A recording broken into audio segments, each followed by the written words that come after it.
बरोबर आहे. शेवटी नुकसान झालं हे निसर्गाचं संकट आहे. या संकटात आहे, त्यामुळे या संकटाला आपल्याला सगळ्याला सामोरच जावं लागेल. त्यामुळे काळजी करू नका.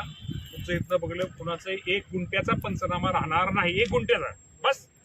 पॅकेजच्या माध्यमातून भरपाई मिळेल का पंचनामा? शासनाच्या माध्यमातून पंचनामे झाल्यानंतर मग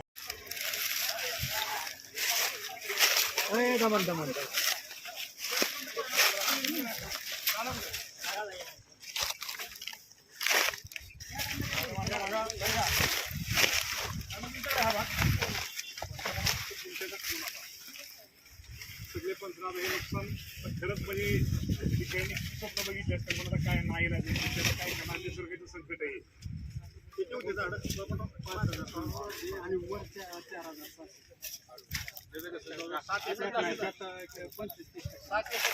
सगळं पंचनामा करून घ्या. सगळा सरसकट करून घ्या. कुणाचं गुंट सोडू नका. गुंट हे एवढंच पडलं ही तेवढं किलो असं काय करू नका. हे सगळं नुकसान आहे. सगळं नुकसान करून घ्या. हेच म्हणलं सगळं भरपाई नुकसान वाकलेली सुद्धा सगळं नुकसान भरपाई काय अडचण सरसकट पंचनामे करून घ्या. आणि पीक पाणी वगैरे नसलं पीक पाणी व्यवस्थित करून घ्या.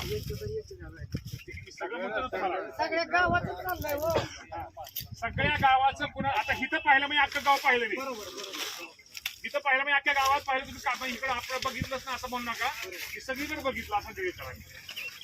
त्यामुळे काळजी करू नका. शेवटी आता ही निसर्गाचं संकट आहे. तर आपल्याला सामोरं जावं लागेल. सरकार म्हणून आमची जबाबदारी आम्ही नक्की तुम्हाला सगळ्यांना मदत करू. कचोळे साहेब तुम्हाला काय बोलायचं सांगा. जिल्हा कृषी अधिकारी पण इथं आले.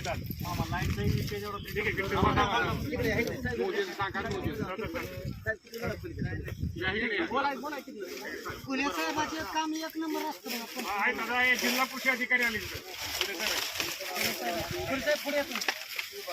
पुढे कोणी विभागाची आमची जी क्षेत्रीय यंत्रणा आहे एकदम सकारात्मक आणि पॉझिटिव्ह निदर्शन आहे. आणि वगैरे अशी काही तांत्रिक मुद्दे जरी आले व्हेरी गुड. ठीक आहे. बरोबर आहे. चला